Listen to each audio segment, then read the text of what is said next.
We talked to him about 9 years ago on the show, so this is after 9/11 and pre-Heather Mills. So if we know or knew what we know now, but what we didn't know then, we could have warned him. We would have helped him out. Saved him like $150 million, or no, it was $50 million, wasn't it? Stay away from that peg-legged bitch, man.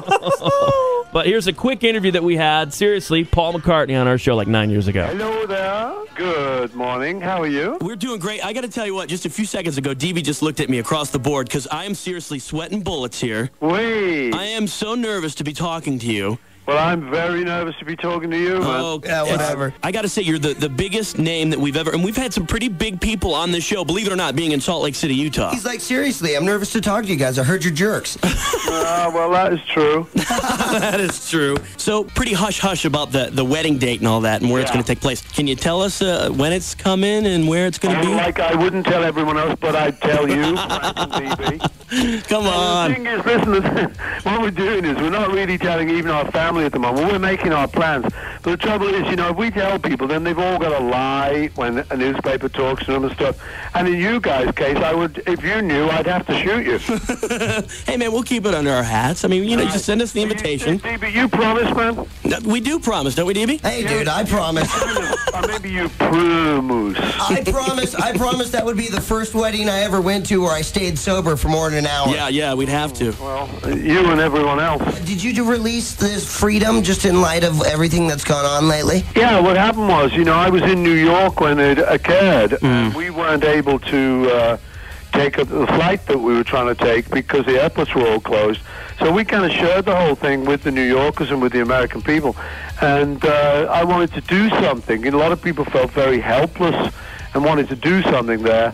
So I thought, well, what I'd try and get involved is a concert, which we ended up doing at Madison Square Garden, which is really cool to do, raise a lot of money and raise a lot of spirits, And that was a cool thing you did. I mean, being, because you're a big name and you were able, I think if anybody could do it, and you did it, obviously, the name, and you just pulled all these people together. Well, it was really our pleasure to do because, I say we were in New York and hanging out, and you could see, people in America for the first time felt kind of really vulnerable from abroad, Yeah. And it was, I didn't like to see that. So I thought, hey, let's really try and do something about it. So we did the concert, and then I wrote the song Freedom, purposely custom made to do at the concert so that we could have all the firefighters kind of put their feelings, into something like that song. It really worked. I wrote it kind of very simply, tried to keep it so that anyone could sing it by the second time they'd heard it. And it was cool. It worked great on the concert. And then we ended up putting on the album Driving Rain. We held up production and then stuck it on the end of the album.